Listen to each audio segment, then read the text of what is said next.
लाल रंग की किरण शिव बाबा से उतरती हुई लाल रंग की किरणें मुझ भ्रुकुटी तख्त पर बैठी हुई आत्मा में समाते जा रही हैं। रेड कलर अनुभव करें, मुझ आत्मा में भरते जा रहा है और मुझ आत्मा से होते हुए पूरे शरीर में ये लाल रंग की किरणें शरीर के चक्रास को एक्टिवेट कर रही हैं। लाल रंग का प्रकाश निकल निकल कर पूरे नस नाड़ियों में फैल रहा है। जैसे पूरे शरीर में ब्लड घूमता है, वैसे ही ये कलर पूरे शरीर की एक एक नस नाड़ी में भरते जा रहा है। मेरे मसल्स और टिश्यूज हेल्दी हो रहे हैं। अनुभव करें, रीढ़ की हड्डी के लास्ट पॉइंट पर अपना ध्यान ले जाएं और 4 पंखुड़ी वाले कमल पुष्प का ध्यान करें। लंबी गहरी सांस लें और श्वासों को छोड़ें। महसूस करें रूट चक्रास में, मूलाधार चक्र में, बॉडी के सबसे निचले हिस्से के पास महसूस करें परमात्मा पिता की लाल रंग की किरणें प्रवाहित होकर मेरे पूरे शरीर में फैलते जा रही हैं। परमात्मा पिता मुझ आत्मा को शक्तिशाली किरणें बरसात की तरह बरसा रहे हैं। अनुभव करें, इस रूट चक्र को बैलेंस करते हुए उसे जागृत कर रही हैं। ये बॉडी शाइन कर रहा है, पूरी बॉडी गोल्डन दिख रही है। लाल रंग की किरणें पूरे शरीर में फैलते फैलते 72,000 नस नाड़ियों में प्रवाहित हो रही हैं और मुझे एनर्जेटिक कर रही हैं।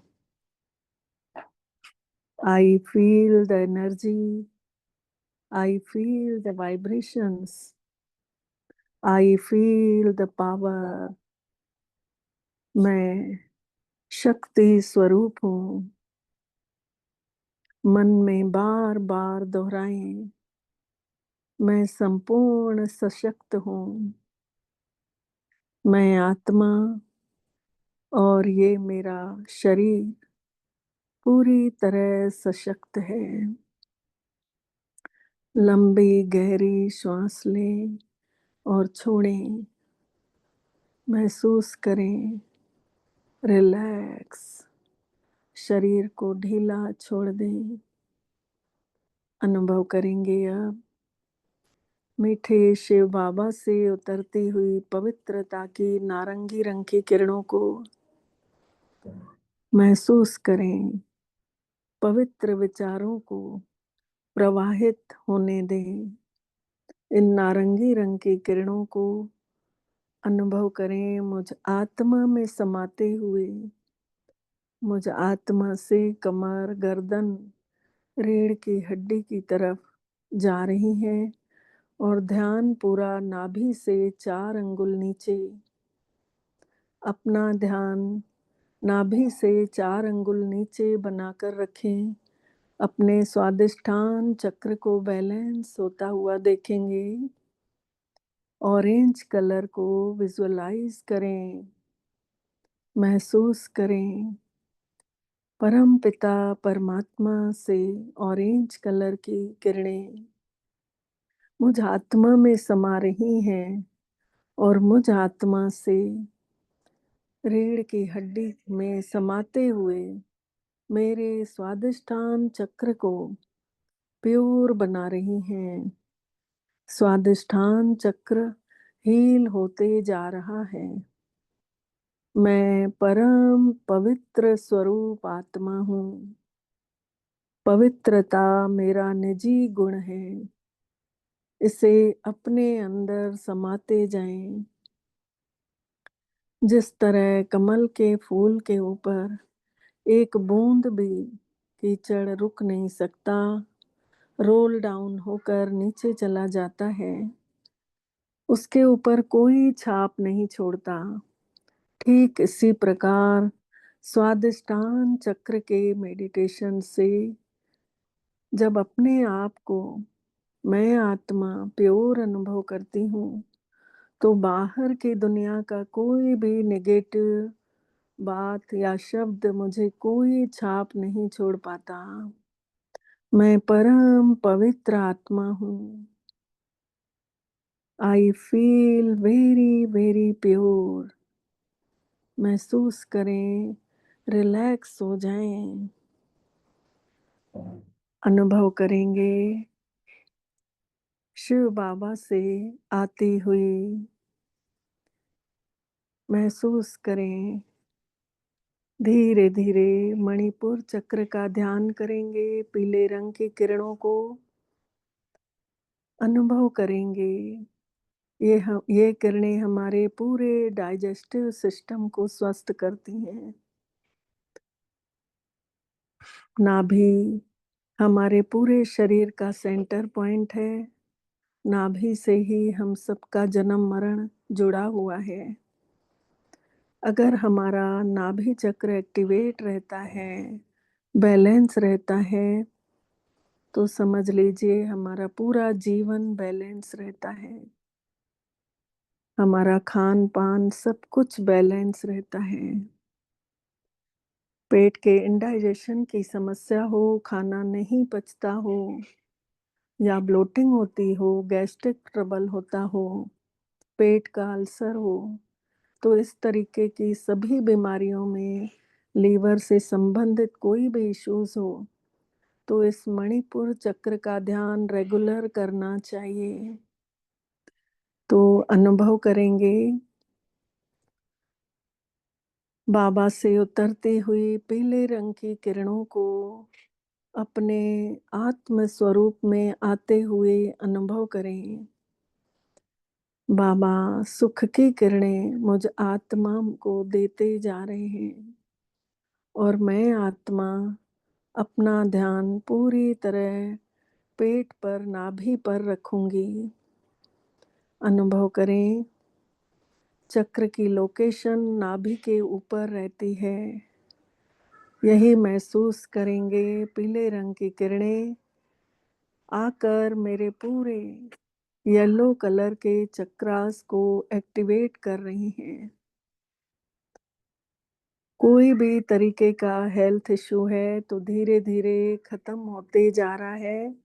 ये मणिपुर चक्र नाभि के ठीक ऊपर अनुभव करेंगे परम पिता शिव बाबा से उतरती हुई पीले रंग की किरणों को अपने अंदर भरता हुआ महसूस करें, और मुझ आत्मा से ये किरणें पेट और पीठ की तरफ जा रही हैं। नाभि के पास पीले रंग का चक्र खुलता जा रहा है। पीले रंग की किरणें अंदर फैलते हुए देखें, चक्र को घूमता हुआ अनुभव करें।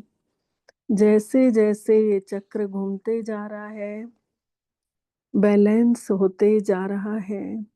पीले रंग की किरणें पूरे शरीर के एक एक पार्ट में, डाइजेस्टिव सिस्टम में हील होते हुए देखें।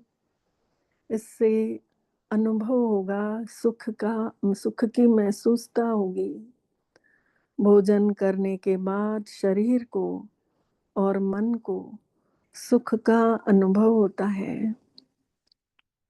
अनुभव करें अनहद चक्र को मीठे बाबा से आती हुई, शिव बाबा से उतरती हुई हरे रंग की किरणों का ध्यान करेंगे। ये हार्ट चक्र भी इसको कहते हैं। ये अनहद चक्र भी कहलाता है।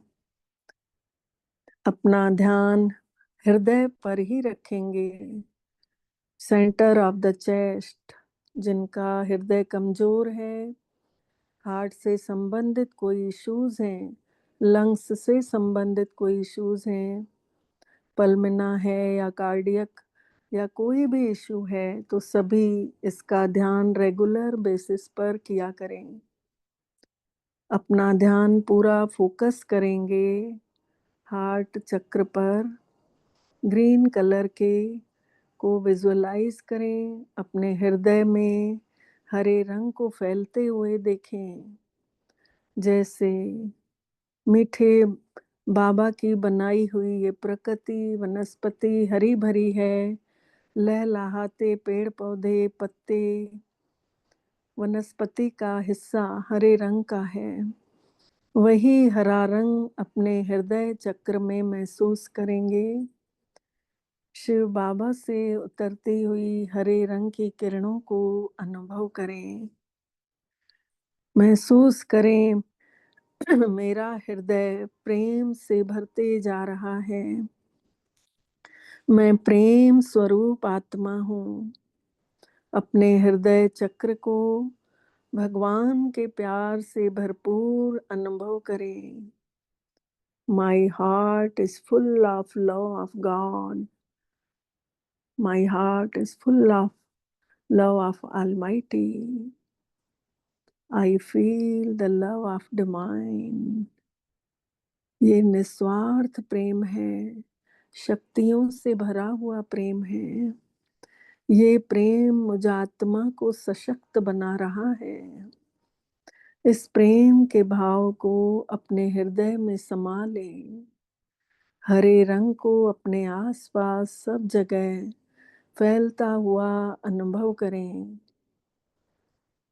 अपने हार्ट में अनुभव करें, दोनों लंग्स में फैलता हुआ अनुभव करें, और हमारे मन से स्वभाव स्वयं के लिए, परिवार वालों के लिए, अपने फ्रेंड्स के लिए, प्रकृति के लिए, ब्रह्मांड के लिए ये सर्कुलेट होता हुआ अनुभव करें।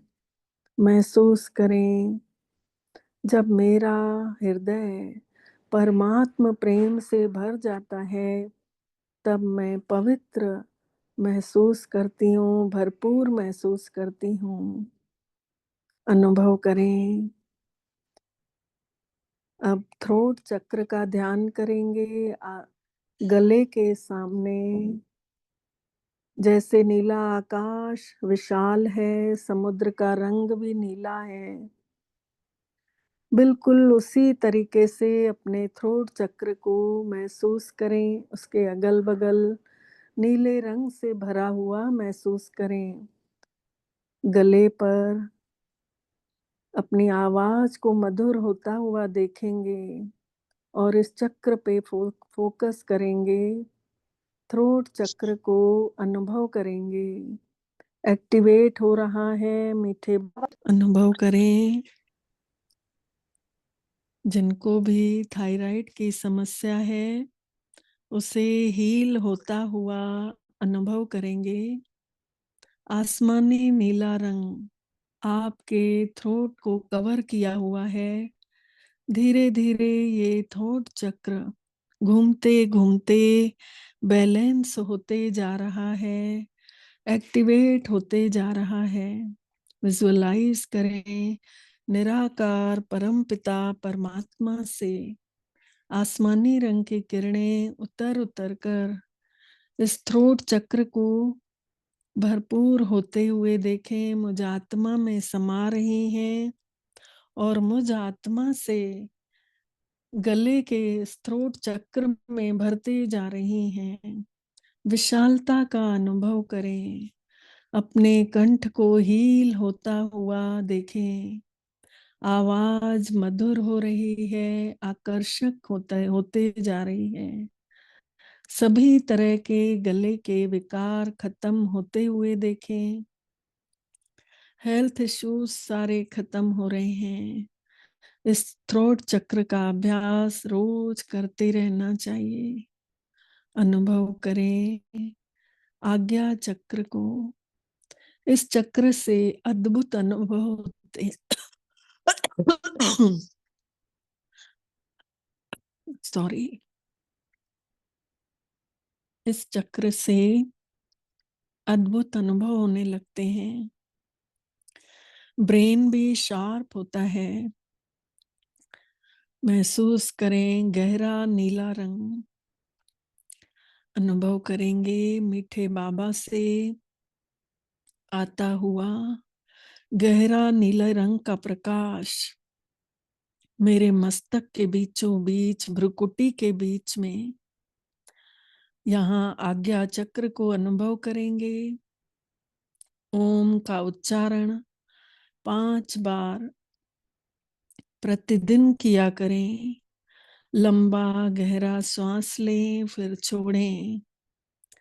अनुभव करेंगे मुझ आत्मा से निकलता हुआ गहरे नीले रंग का प्रकाश गर्दन, रीढ़ की हड्डी, कमर बिल्कुल सीधी रखें और इस प्रकाश को अंदर जाते हुए देखें।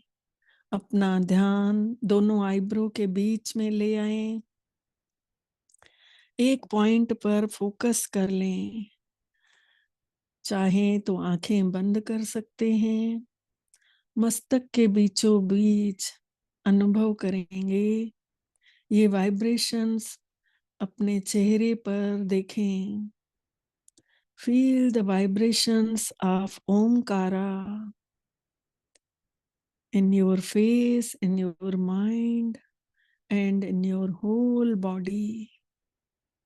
पूरे शरीर में, चेहरे पर, मन में निराकार परमपिता परमात्मा से गहरे नीले रंग की किरणें मुझ आत्मा में समाते जा रही हैं और इस आज्ञा चक्र को खोल रही हैं, बैलेंस कर रही हैं।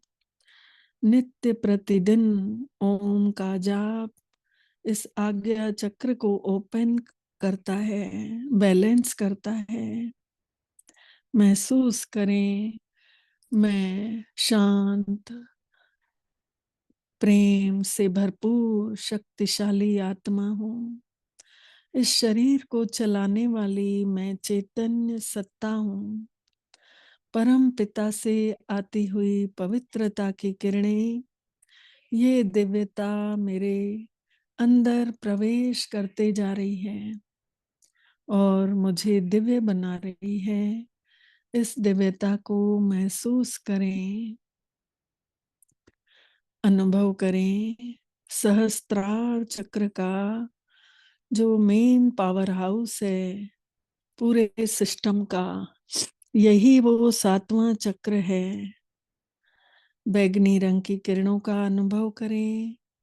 शिव बाबा से आती हुई बैगनी रंग की किरणों को अपने अंदर आत्मा अनुभव करें, समाते जा रही है। अपना ध्यान सिर के ऊपर बीचों बीच केंद्रित करें। इससे हमारा पिनियल ग्लैंड, पिट्यूटरी ग्लैंड प्रभाव में आता है। अनुभव करेंगे अपने सिर के ऊपर 1000 पंखुड़ियों वाला खिला हुआ कमल का पुष्प देखें। सहस्त्रार चक्र को बैगनी रंग से भरा हुआ अनुभव करें और वाइब्रेशन अपने सिर के ऊपरी भाग में अनुभव करेंगे। परम आनंद की अनुभूति, शिव बाबा से जुड़ते हुए अपने को महसूस करें। सहस्त्रार चक्र के निरंतर अभ्यास से हम अपने स्पिरिचुअल जर्नी को सशक्त बना सकते हैं। साइलेंस में बैठकर मन ही मन उच्चारण करेंगे ओम का, अंग का। इससे बुद्धि भी खुलती है, पवित्रता भी प्रवाहित होती है और धीरे धीरे अपने चैतन्यता में आ जाएं। मैं आत्मा परम पवित्र हूँ, शांत स्वरूप हूँ, शांति के सागर की संतान, शक्तिशाली हूँ। अनुभव करते हुए मीठे बाबा को शुक्रिया अदा करेंगे। बाबा, आपका बहुत बहुत दिल से शुक्रिया, जो आपने आज हमें सतरंगी किरणों का अनुभव कराया, सातों चक्रों को एक्टिवेट करवाया और इस शरीर को निरोगी काया बनवा दिया। ओम शांति, ओम शांति, ओम शांति।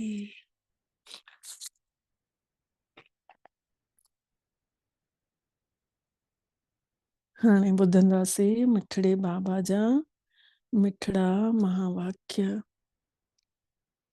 अव्यक्त बाप दादा जी वाणी आ। अॼु जी तारीख़ आहे 1 मार्च 2026 ऐं रिवाइज तारीख़ आहे 9 मार्च 2009 जी वाणी आहे। 9 तारीख़ जी मार्च महीने जी ऐं होली वारे समय में ही हलियल आहे। परमात्मा जे संग जी ऐं उन्ही के गॾु महसूस करण जी सच्ची होली मनायो। शिव बाबा जे संग जी कि भगवान असां सां गॾु आहे, इहा सच्ची होली मनायो। उन्ही जो रंग पंहिंजे अंदरि रूहानी रंग चढ़ी वियो आहे। त अॼु ऊंचे खां ऊंचो शिव भोलो नाथ भंडारी परम पिता परमात्मा पंहिंजे पवित्र ॿारनि सां गॾु होली मनाइण आया आहिनि। पंहिंजे ॿारनि सां गॾु होली मनाइण आया आहिनि। सभु ॿार पवित्र ॿार आहियो। तव्हां सभु बि होली मनाइण आया आहियो। सोचो, तव्हां आत्माउनि जे मथां कहिड़ो रंग लॻव जेको तव्हां पवित्र थी वियव। कहिड़ो रंग चढ़ियो त आत्मा पवित्र थी वई। तव्हां सभु बि होली मनाइण आया आहियो न। सोचो त सही, तव्हां होली आत्माउनि जे मथां पवित्र आत्माउनि जे मथां कहिड़ो अहिड़ो रंग लॻो जो तव्हां पवित्र थी वियव। रंग त केतिरा ई आहिनि, तव्हांजे मथां कहिड़ो रंग लॻो। बाबा पुछनि था, सभिनी खां सुठो रंग कहिड़ो आहे जो तव्हां पवित्र थी वञो था। सभिनी खां वॾो रंग आहे परमात्मा जे संग जो रंग।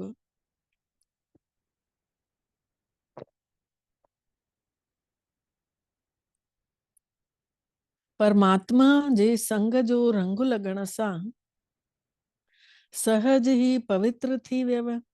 छोकी परमात्मा जो संग अविनाशी संग जो रंग आहे। भगवान जो संग अविनाशी संग जो रंग आहे। त ॿिया रंग त थोरे समय जे लाइ ही हूंदा आहिनि, लेकिन परमात्मा जो संग जो रंग लॻण सां सहज ही पवित्र थी वियव। आत्मा जो रंग अपवित्रता खां पवित्र थी वियव। आत्मा जो रंग अपवित्र खां पवित्र थी वियो। छोकी तव्हां सभिनी परमात्मा खे पंहिंजो कैंपेनियन ठाहे वरितो अथव, कंपनी ठाहे वरितो अथव। इन्ही करे कंबाइंड थी विया आहियो, भगवान खे गॾु रखियो अथव। इहो कंबाइंड स्वरूप मिठड़ो लॻेव थो न, प्यारो लॻेव थो न, वणे थो न। भगवान गॾु आहे त कंपनी ठाहे वरितव। त बाबा चवनि था, जंहिं कंपनी ठाहे वरिती, भगवान खे गॾु पार्टनर रखी छॾियो, त हाणे त कॾहिं बि धार थी न सघंदा आहियो न। असांजो पार्टनर त उहो आहे न, त धार थी न सघंदव। अनुभव अथव न, हमेशा कंबाइंड रहो था न, अकेले त न आहियो। माया अकेलो करण जी कोशिश करे वरिती, लेकिन जेके हमेशा गॾु रहण वारा आहिनि उहे कॾहिं धार थी न सघंदा। छोकी माया अलॻि करे पोइ पुराणनि आदतुनि खे जाॻाईंदी आहे। पहिरियों त भगवान खां धार करे छॾंदी आहे माया। पहिरियों त मुरली ॿुधाइण बंदि करे छॾंदी आहे। उन खां पोइ उन खे ॿियूं ॿियूं ॻाल्हियुनि ॾे आकर्षित कंदी आहे। पुराणियूं आदतां पोइ जाॻदियूं आहिनि, त पुराणियुनि आदतियूं जाॻदियूं आहिनि, त पोइ वरी जेके हिन महिल परमात्मा ने आदतां विधियूं अथई, शांतीअ जूं, प्रेम जूं, आनंद जूं, सुख जूं, पवित्रता जूं, इहे आदतां वरी विसरी वेंदासीं। त मतिलबु पुराणा जेके किना संस्कार आहिनि, माया जे वशीभूत थींदासीं त जागी वेंदा। कॾहिं आरसु अची वेंदो, कॾहिं लापरवाही कंदासीं। ईअं अलॻि अलॻि रूप सां पोइ वरी कंबाइंड रूप बि अलॻि थी वेंदो। गॾु रहूं था भॻवान सां, पोइ वरी उन खे विसरी वेंदासीं। त हर कोई पंहिंजो पाण खे चेक कयो कि हमेशह बाबे सां गॾु रहूं था या कॾहिं अकेला बि था थी वञूं। पंहिंजो पाण खे चेक कयूं कि हमेशह असां परमात्मा सां गॾु रहूं था या कॾहिं अकेला बि था थी वञूं। माया जा ॿिया ॿिया स्वरूप त ॼाणे विया आहियो न। उहा चतुराईअ सां पंहिंजो रंग लॻाए थी छॾेव। माया जेका आहे चतुराईअ सां पंहिंजो रंग लॻाए थी छॾेव। अलॻि थियणु मतिलबु माया जे रंग में रंगजणु। अगरि परमात्मा खे गॾु महसूसु कंदव त सम्झो पोइ तव्हांखे माया पंहिंजे रंग में न रंगे सघंदी। त इहा लापरवाही, इहो आर्स अलॻि अलॻि रूपनि सां ईंदो आहे कि नथा सुञाणे सघनि, छोकी माया पंहिंजी तरफ़ खीचेव थी। इहा लापरवाही रावण जो खजानो अथव। हे परमात्मा जो खजानो कोन्हे। रावण जे खजाने खे ॿार बि वॾे नशे सां चवंदा आहिनि कि मां चाहियां त न पई, पर लेकिन मुंहिंजी इहा आदत थी वई आहे। ॿार बि चवंदा आहिनि कि मां चाहियां न पई, पर मुंहिंजी इहा आदत थी वई आहे। संस्कार ई मुंहिंजो चवण लॻनि था कि मुंहिंजी इहा आदत आहे। त बाबा चवनि था इहो ध्यानु त कयो, इहो परमात्मा जो खजानो अथव छा या त रावण जो खजानो अथव? इहो कंहिंजो आहे खजानो? भॻवान जो आहे कि रावण जो आहे? उन खे मुंहिंजो संस्कार चवणु, सोचो इहो सही आहे? उन रावण जे खजाने खे चओ था कि मुंहिंजी त आदत ई अहिड़ी आहे, इहो सही आहे? उन खे मुंहिंजो ठाहे छॾणु इहा त माया जी चतुराई आहे। परमात्मा जो खजानो त प्यारो आहे या हे रावण जो खजानो वणेव थो? कामन रीति सां ॿार पंहिंजो पाण खे छॾाइण लाइ चई छॾींदा आहिनि कि मुंहिंजी आदत आहे, चाहियां त न पई, पर सोचो त सही, छा इहो मुंहिंजो आहे छा? बाबा चवनि था रावण जे खजाने खे पंहिंजो ठाहिण धीरे धीरे जेके सुठा संस्कार अथव उहे ख़तम था थींदा वञनि। परमात्मा जे संग जो रंग ढिलो थो थींदो वञेव ऐं माया जो रंग लॻंदो थो वञेव। त हलंदे हलंदे पंहिंजे पाण खे चेक करिणो आहे कि कहिड़ो रंग चढ़ियल आहे। हलंदे हलंदे पंहिंजो पाण खे चेक करिणो आहे कि कहिड़ो रंग चढ़ियल आहे। माण्हू बि होलीअ में छा कंदा आहिनि? बाबा पुछनि था, माण्हू बि होलीअ में छा कंदा आहिनि? पहिरियों त बुराइयुनि खे साड़ींदा आहिनि, पोइ वरी रंग लॻाईंदा आहिनि, पोइ मल्हाईंदा आहिनि। पहिरियों होलिका दहन थींदी आहे, पोइ वरी ॿिए ॾींहं ते रंग लॻंदो आहे, पोइ घर घर वञी हिक ॿिए जो मुंहुं मिठो कराईंदा आहिनि। त तव्हांजे मथां परमात्मा पिता जो संग जो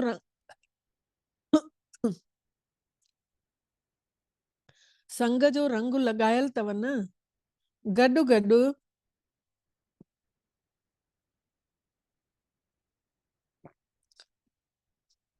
ज्ञान जो रंग, शक्तियुनि जो रंग, गुणनि जो रंग उहो लॻाईंदो थो रहेव। त सभिनी जे मथां रूहानी रंग चढ़ियल आहे न, चढ़ियल आहे न सभिनी जे मथां। रूहानी रंग चढ़ी वियव, लहण वारो त कोन अथव। जंहिंजे मथां रूहानी रंग चढ़ी वियो, अविनाशी रंग चढ़ी वियो, उन्ही जे मथों ॿियो कोई बि रंग न लॻी सघंदो आहे। त इन्ही रंग सां केतिरा पवित्र थी विया आहियो। उन्ही रंग सां, रूहानी रंग सां केतिरा पवित्र था थींदा वञो, जेको पूरे 5000 सालनि में तव्हां जहिड़ो पवित्र ॿियो कोई ठही न सघंदो आहे।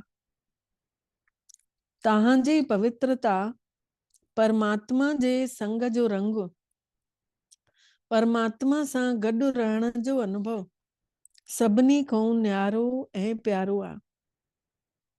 ऐं जेके बि पवित्र ठहनि था उन्हनि जो शरीर बि त पवित्र नथो थिए। बाबा चवनि था तव्हांजी पवित्रता जो संग जो रंग अहिड़ो आहे जेको कि तव्हांजो शरीर बि पवित्र थो थिएव, आत्मा बि पवित्र थी थिएव। त अहिड़ो पवित्र त ॿिया कोई बि नथा थियनि। ऐं पवित्रता जंहिंखे सुख शांति प्रेम आनंद जी माउ चयो वियो आहे। जाते पवित्रता आहे उते सुख शांति त गॾु आहे ई आहे, छोकी जाते माउ हूंदी आहे उते ॿार बि हूंदा आहिनि। छोकी परमात्मा पिता अची करे असांखे अहिड़ो पवित्र ठाहे थो छॾे जो असांजे ई चित्रनि खे विधि विधान सां पूजाऊं पाठ कनि था। भगवान जो पवित्र रंग अहिड़ो थो चढ़ी वञे जो असांजे ई चित्रनि जी विधि विधान सां अॼु बि माण्हू पूजाऊं कनि था। कलयुग जे आख़िरीअ में बि तव्हां पंहिंजे चित्र ॾिसो था न कीअं विधि विधान सां पूजाऊं कनि था। त इहा विशेषता पवित्रता जी विशेषता आहे न। केतिरियूं बि महान आत्माऊं धर्म आत्माऊं पवित्र थी विया आहिनि, लेकिन मंदिर त कंहिंजा बि न ठहींदा आहिनि न। अहिड़े विधि विधान सां कंहिंजी बि पूजा न थींदी आहे न। ऐं आख़िरी जन्म ताईं तव्हांजा त चित्र बि दुआऊं ॾियनि था।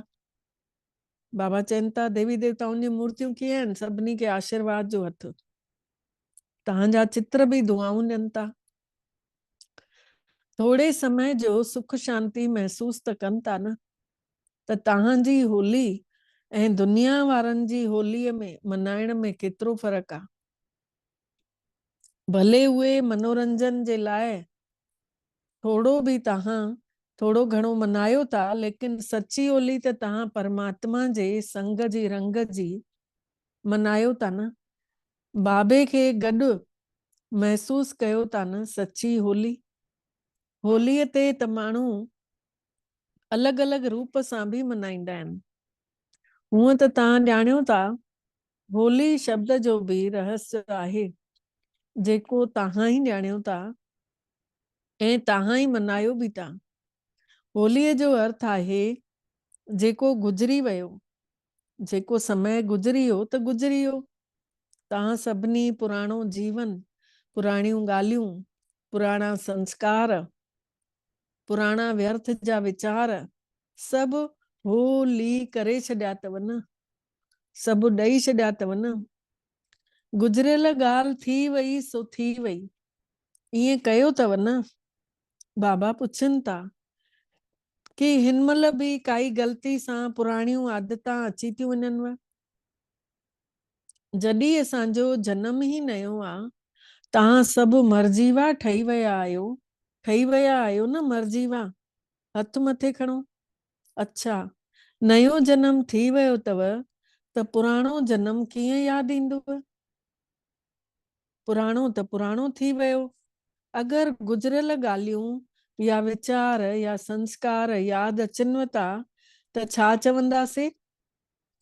अगरि गुज़रियल पुराणियूं ॻाल्हियूं यादि अचनि था त बाबा चवनि था उन खे छा चवंदासीं। होली मनायव, न चवंदासीं न, होली त कयव कान। परमात्मा जे संग जो रंग सुठी तरीक़े सां त लॻव ई कान। परमात्मा जे संग जो रंग लॻणु मतलब पुराणो जीवन, पुराणो जन्म विसरी वञणु, पुराणियूं ॻाल्हियूं विसरी वञणु। छोकी जीअरे ई मरी वियव, जीअरे ई त्याग सां हलियो था। त जीअं शरीर सां हिकिड़ो जन्म छॾे करे ॿियो जनम वठो था त छा पुराणो जनम यादि अचेव थो, यादि हुजेव थो? त तव्हां सभु हिन महिल ब्राह्मण जनम धारण करण वारा आहियो न। त पिछले जन्मनि जा संस्कार जंहिंखे ग़लती सां चवंदा आहियो मुंहिंजी आदत आहे, छा इहे तव्हांजा आहिनि संस्कार? छा इहे तव्हां आदत आहिनि? ब्राह्मण जीवन जा इहे संस्कार आहिनि छा कि पुराणियूं ॻाल्हियूं कोई यादि रखंदा छा? कॾहिं कॾहिं लापरवाह था थी वञो, कॾहिं कॾहिं आरस थो अची वञेव, अलॻि अलॻि माया जा रूप अची पकड़नि था। कॾहिं इन्ही जे मथां बि क्लास कंजो कि आरस केतिरे प्रकार जो थींदो आहे, आरस जा केतिरा रायल रूप ईंदा आहिनि। त ब्राह्मण जीवन मतलब नयो जीवन। ब्राह्मण जीवन में पुराणो कुछ थी न सघंदो आहे। त अॼु होली मनाइण आया आहियो त होली मतलब थी वई। त अॼु होली मनाइण मतलब पुराणा संस्कार, पुराणियुनि आदतुनि खे साड़ण, साड़ण खां पोइ मनाइबो आहे। त हिन महिल तव्हांजे ई मनाइण जो स्वरूप आहे, साड़े छॾियो न कि हिन महिल मनाइणो अथव। परमात्मा पिता जे संग जे रंग जो मज़ो वठण वारा आहियो न, कंबाइंड रहण जो अनुभव करण वारा आहियो न। छोकि पवित्रता जो सागर परम पिता परमात्मा ने तव्हांजे मथों पवित्र ठहण जो रंग लगायो तव्हां। त अॼु कहिड़ी होली मनाए रहिया आहियो? बाबा पुछनि था, अॼु कहिड़ी होली मनाए रहिया आहियो? अॼु खां विशेष कोई बि पुराणो संस्कार अचण न ॾींजो, पुराणी आदत अचण न ॾींजो। इहा होली मनाइणी अथव। त मनाए सघंदा आहियो या कॾहिं कॾहिं अची वेंदो आहे? बाबा पुछनि था कि पुराणे संस्कार खे अर्पित करे छॾियो कि कॾहिं कॾहिं अची वेंदो आहे? इहो रायल शब्द कि मां करण न पई चाहियां पर मुंहिंजो संस्कार आहे, इहो शब्द अॼु ई दृढ़ संकल्प करे बंदि करे छॾियो कि मुंहिंजी त इहा आदत आहे। इहो चवण पूरी तरह सां अॼु संकल्प करे वठो कि अॼु खां वठी कॾहिं न चवंदासीं। अहिड़ी होली अॼु हमेशा जे लाइ मनाइण जी हिम्मत रखो था? बाबा पुछनि था, अहिड़ी होली अॼु हमेशा जे लाइ मनाइण जी हिम्मत रखो था कि कॾहिं कॾहिं मनाईंदव? जेके सम्झनि था कि अॼु खां पुराणा संस्कारनि जी होली जेका गुजरी वई सो गुजरी वई, जनम नयो मिलियो आहे, पुराणो जनम ही ख़त्म थियो। त अहिड़ी हिम्मत रखण वारा तव्हां बाबे जा मिठा मिठा लाडला सिकी लधा ॿार आहियो न। त इहो वीचार ई न अचेव, दृढ़ संकल्प करण जी हिम्मत अथव? बाबा पुछनि था, दृढ़ संकल्प करण जी हिम्मत अथव? प्रतिज्ञा कयो था? हथ मथे खणो, ॾिसो सभिनी ने हिम्मत रखी आहे? बाबा चवनि था, ॾिसो सभिनी ने हिम्मत रखी आहे, हलो थोड़ा रहिजी भी विया लेकिन तव्हां सभु त गॾु आहियो न, साथी आहियो न, पक्का साथी आहियो न, त ॿ हथ मथे कयो। इहो फोटो कढो सभिनी जो। अच्छा, बाबा चवनि था अॼु त विदेशी भी हथ था मथे खणनि। त बाबा तव्हांखे पदम पदम गुणा वाधायूं ॾियनि था, मुबारका ॾियनि था होलीअ जूं, होली ठहण जूं, पवित्र रहण जूं ऐं होली मनाइण जूं, पुराणियूं ॻाल्हियूं समर्पण करे छॾण जूं। हिन महिल ग़लती सां बि मुख मां इहो शब्द कॾहिं न कढिजो कि मुंहिंजी त आदत हुई या रावण जा संस्कार जेके आहिनि उन्हनि खे मुंहिंजो था करे छॾियो। कमाल आहे, रावण खे दुश्मन चवंदा आहियो, दुश्मन जो खजानो पंहिंजो ठाहिण त केॾी वॾी आश्चर्य जी ॻाल्हि आहे।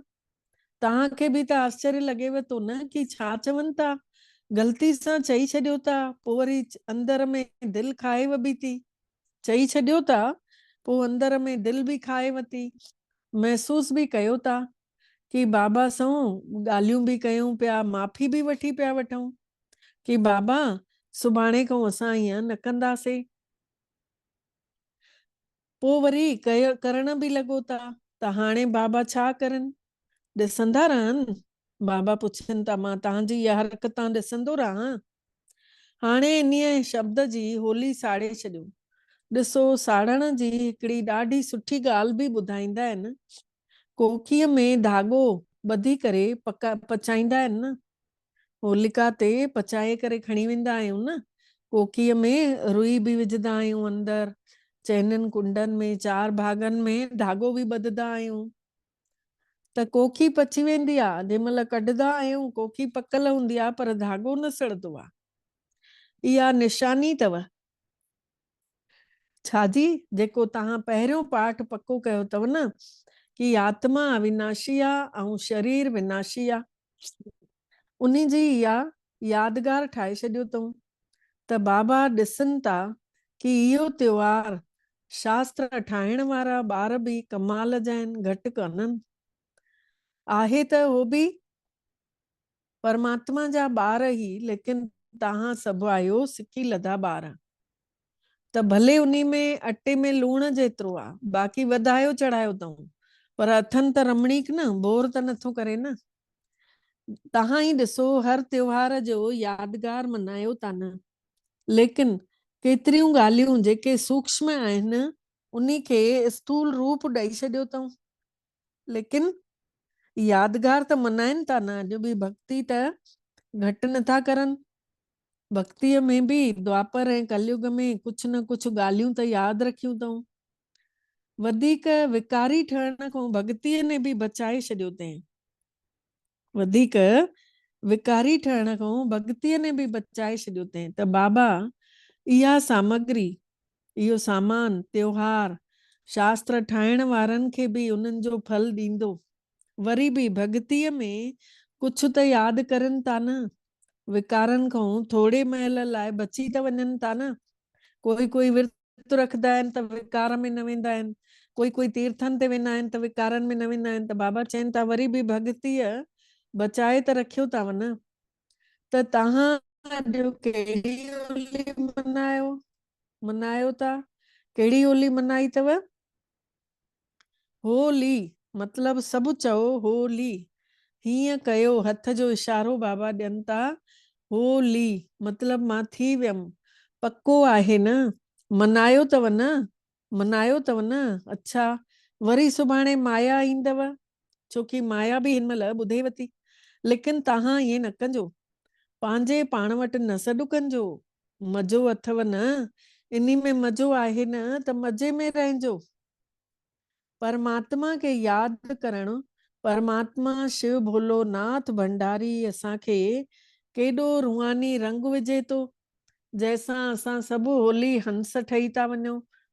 हंस मतलब जेके निर्णय शक्ति वारा होली हंस, जेके कंकड़ पत्थरनि खे धार करे छॾे,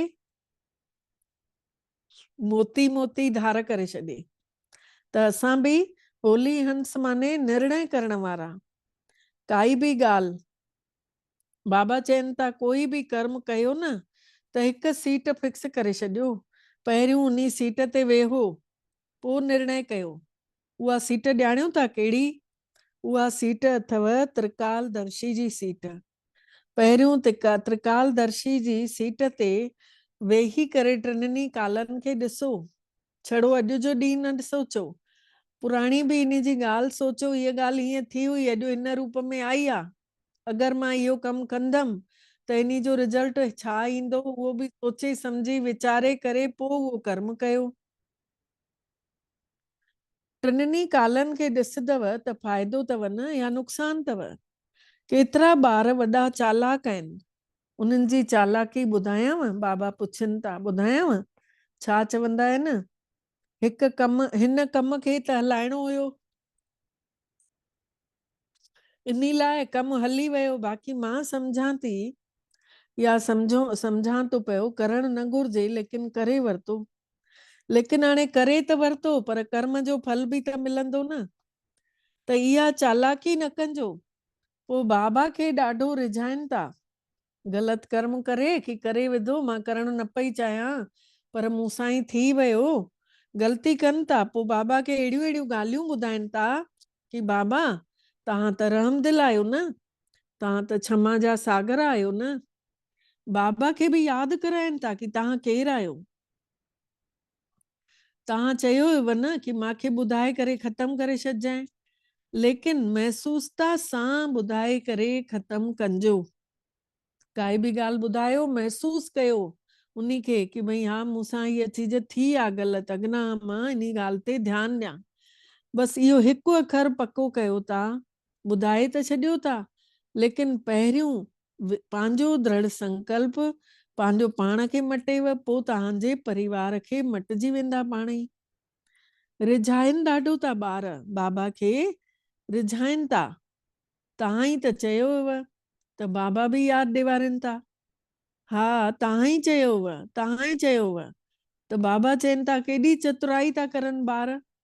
हाणे अहिड़ी चतुराई न कजो, हिम्मत रखजो, करणो ई आहे, गे गे न कजो कि कंदासीं, अॻिते वधंदासीं।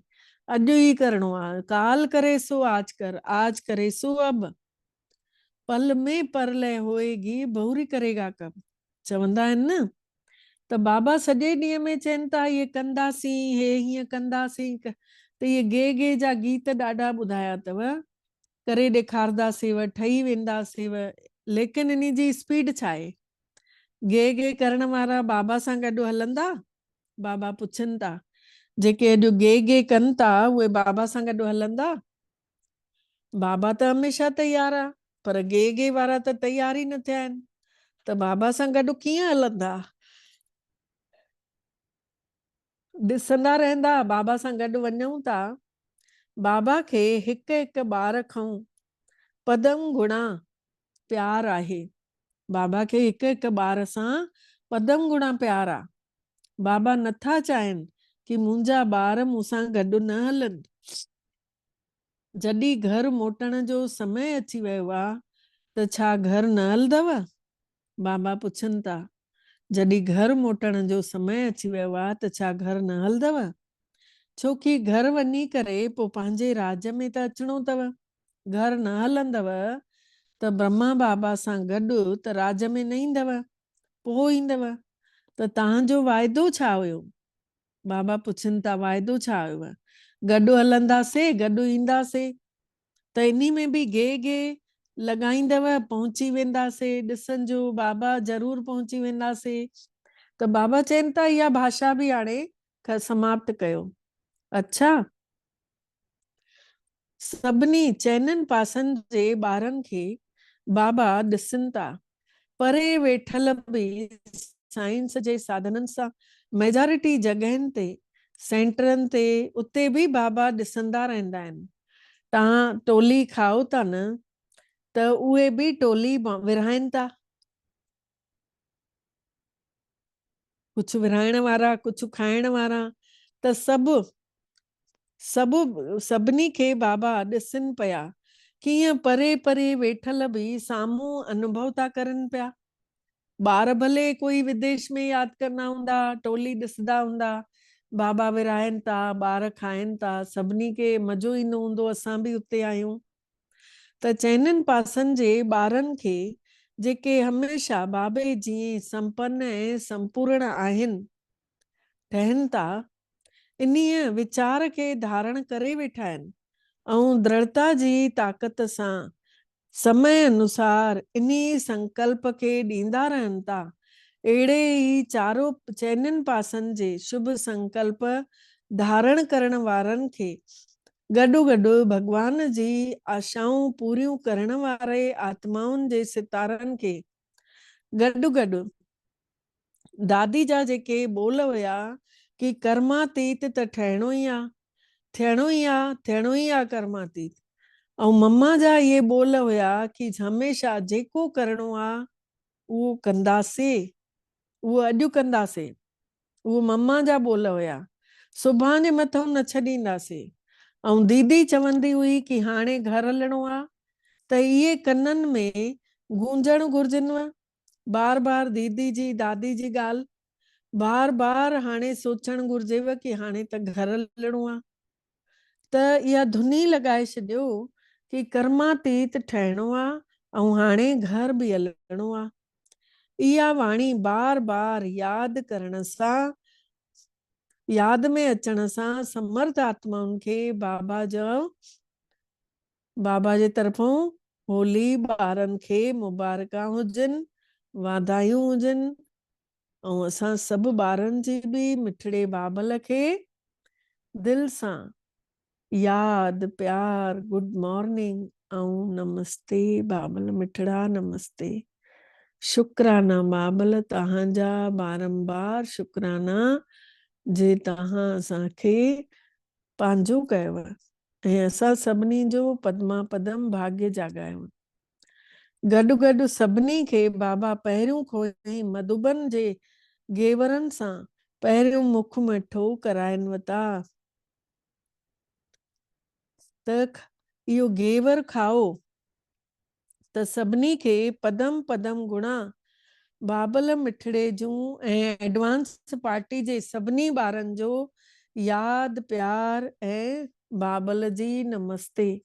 ऐं असां ॿारनि जी बि बाबल मिठड़े खे याद प्यार गुड मॉर्निंग ऐं नमस्ते। वरदान आहे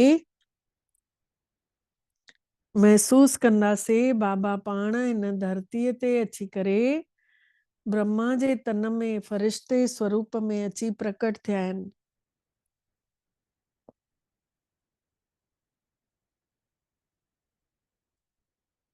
बाबा जो पवित्र प्रकाश चारों तरफ़ फैलजंदो तो वञे। हे घर हिकु मंदिर तो चवराए जाते परमात्मा जी रोज अवतरण थींदो आहे। बाबा जी रूहानी दृष्टि घर जे हर हिक भातीअ ते पए थी। हर आत्मा शक्ति जो एहसास थी करे। भगवान जो रूहानी प्यार हर आत्मा के मिले तो। बाबल मिठड़ो असां सभिनि जे अखियुनि जे अॻितों अची मथे ते हथ रखी करे दृष्टि ॾियनि था ऐं वरदान ॾियनि था। सभिनी आत्माउनि जे लाइ स्नेह सच्चो प्यार ऐं शुभ चिंतक जी भावना रखण वारा देही अभिमानी ठहो। सभिनी आत्माउनि जे प्रति सच्चो स्नेह ऐं शुभ चिंतक जी भावना रखण वारा सच्चा स्नेही सच्चा देही अभिमानी ठहो। सभिनी लाइ सुठी सोच रखण वारा, सभिनी लाइ सच्चो प्यार रखण वारा देही अभिमानी ठहो। जीअं कोई महिमा करण वारी आत्मा जे लाइ प्यार जी भावना रहंदी आहे न, कंहिंजी प्रशंसा कयो त उहा आत्मा प्यार करण लॻंदी आहे। ईअं ई जॾहिं कोई शिक्षाऊं ॾेव थो, इशारो ॾेव थो, उन्ही में उन्ही आत्मा जे लाइ बि ईअं ई प्यार हुजेव, शुभ चिंतन जी भावना अचेव कि हे त मुंहिंजे लाइ वॾे में वॾो शुभ चिंतक आहे जो अहिड़ियूं मूंखे शिक्षाऊं थो ॾे। अहिड़ी स्थितिअ खे चयो वेंदो आहे देही अभिमानी स्थिति, कि कोई शिक्षाऊं बि ॾे तॾहिं बि उन्ही में बि प्यार नज़र अचे। अगरि देही अभिमानी न आहियूं त ज़रूर अभिमान आहे। अगरि देही अभिमानी न आहियूं त ज़रूर अभिमान आहे। ऐं अभिमान वारो कॾहिं बि पंहिंजो अपमान सहन न करे सघंदो आहे। जंहिंखे अभिमान हूंदो उहो कॾहिं बि अभिमान खे सहन, अभिमान वारो कॾहिं बि थोड़ो बि अगरि उन जी इंसल्ट थिए त उहो उन खे सहन न करे सघंदो। स्लोगन आहे हमेशा परमात्मा जे प्यार में खोयल हुजो त दुखनि जी दुनिया विसरी वेंदव। भगवान जे प्यार में मगन हुजऊं त दुखनि जो संसार यादि ई न ईंदो। अव्यक्त इशारे जो पॉइंट आहे विश्वास जो फाउंडेशन मजबूत कयो ऐं सदा निर्भय ऐं निश्चिंत रहो। जॾहिं कोई वॾे जे हथ में हथ हूंदो आहे त नंढे जी स्थिति बेफ़िक्र हूंदी आहे, निश्चिंत रहंदी आहे। ऐं तव्हांखे बि विश्वास अथव हर कर्म में भॻवानु गॾु आहे, त असांजे इन अलौकिक जीवन जो बि हथ उन जे हथ में आहे, मतलब जीवन ई उन जे हवाले आहे, त जिम्मेवारी उन परमात्मा जी थी वञे। सभु बोझ उन जे मथां रखी करे पंहिंजे पाण खे हल्को करे छॾियऊं त हमेशा निश्चिंत रहंदासीं ऐं हर कम एक्यूरेट थींदो, परफेक्ट थींदो। अच्छा, ओम शांति। अनुभव कयो ॿिन्हिनि भवन जे विच में पंहिंजो स्वरूप ॾिसूं। मां आत्मा जाते तिलक लॻाईंदा आहियूं हिते वेठल आहियां, ऐं मामो चारों तरफ प्रकाश ही प्रकाश फैलजे थो। मां आत्मा हिन शरीर खां न्यारी शक्ति आहियां। हे शरीर मुंहिंजा कपिड़ा आहिनि, हे शरीर मुंहिंजी कुटिया आहे। मां आत्मा हिन कुटिया में आराम कंदी आहियां। मां आत्मा हिन कुटिया में खाईंदी पीअंदी आहियां। महसूस कयूं हीअ अलॻि आहे ऐं मां शरीर ऐं आत्मा ॿई अलॻि, पर मां आत्मा शांत आहियां। शांति मुंहिंजो स्वभाव आहे। मुंहिंजो मन पूरी तरह सां शांत आहे।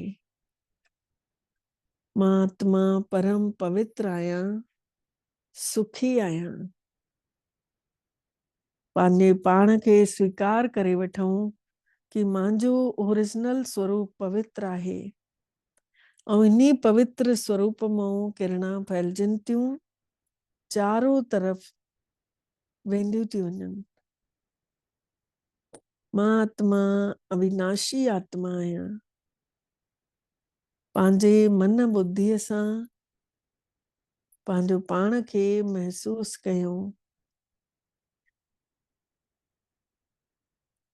महसूस कयूं, ॾिसूं नीरो आकाश, उन्ही जे भी मथे हलूं।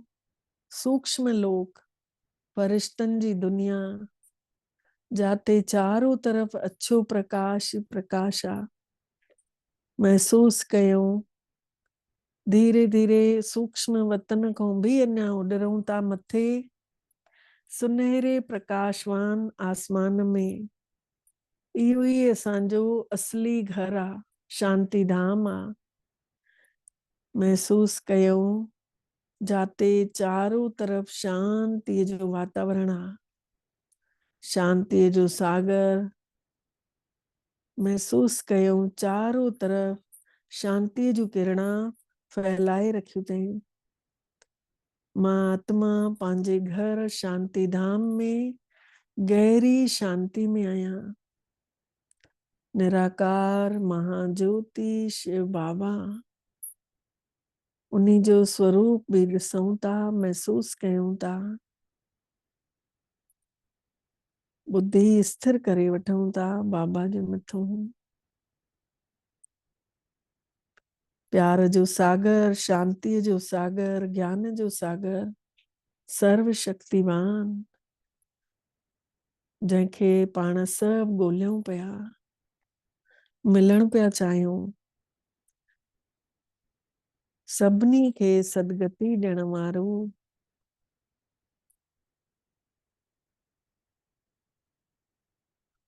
जंहिंखां असां हज़ारनि सालनि खां विछड़ल हुआसीं, चारों तरफ ॾिसूं परमात्म शांति फैलियल। एॾो प्यार कनि था असां आत्माउनि खे। महाज्योति मां असां आत्मा ज्योत में रोशनी ईंदी थी वञे ऐं असां आत्माऊं शक्तिशाली थींदे था वञूं। शक्तियुनि जूं किरणा असांजे अंदर समाइजंदियूं थी वञनि। परमात्मा पिता पंहिंजूं सभु शक्तियूं, पंहिंजो ज्ञान, पंहिंजी पवित्रता, पंहिंजा गुण असां सभिनी खे गिफ्ट था करनि ऐं असां आत्माऊं बि पवित्रता सां तेजस्वी थींदे था वञूं। धीरे धीरे शक्तियुनि खे महसूस था कयूं, ब्रह्मलोक में, ब्रह्मांड में फैलजंदियूं थी वञनि। उन्हनि जी किरणनि जे ठीक हेठों पाण वेठल आहियूं। परमात्मा जूं शक्तियूं असांजे अंदरि पवंदियूं थी वञनि। असांजी सोच मटिजे थी। मां आत्मा प्यार जे सागर जी ॿार, मां बि प्यार जी स्वरूप ठही वई आहियां। मां शांति जे सागर जी ॿार, शांत स्वरूप आत्मा आहियां। शांतीअ सां मूंखे पंहिंजे जीवन जी यात्रा पूरी करणी आहे। मां ॾाढी शक्तिशाली आहियां, सुखी आहियां। महसूस कयूं परमधाम में परमात्मा जूं शक्तिशाली किरणा असां सभिनी जे अंदरि पवंदियूं थी वञनि ऐं सुखनि जो अहसास थियूं कराइनि। महसूस कंदे पाण सभु आत्माऊं परमधाम मां धीरे धीरे हेठि लहूं था।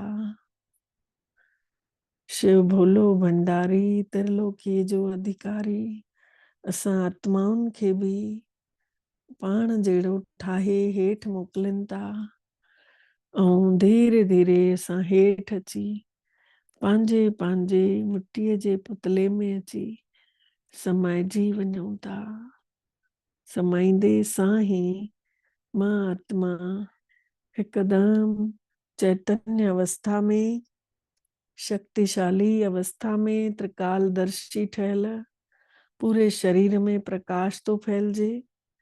मां बिंदु आत्मा परम ज्योति सां ॻंढियल, मां बाबा गॾु आहे, मुंहिंजे वीचारनि में गॾु आहे। इहा अवस्था पंहिंजी महसूस कयूं। ऐं मिठड़े बाबल जूं पाण सिकी लधा प्यारा दुलारा ॿार आहियूं। मन जी शक्ति महसूस थी थिए। भगवान ने असांखे पंहिंजो करे शक्तिशाली ठाहे छॾियईं ऐं मिठड़े बाबल खे शुकराना चऊं था। भ्रकुटी तख्त ते वेठे वेठे बाबा तव्हांजा दिलि सां शुकराना जे तव्हां असांखे अॼु अहिड़ो अनुभव करायव ऐं असां सभिनी जो पद्मा पदम भाग्य जाॻायव। ओम शांति, ओम शांति, ओम शांति। तव्हां सभिनी फरिश्तनि जा बि शुकराना। सभिनी खे ओम शांति।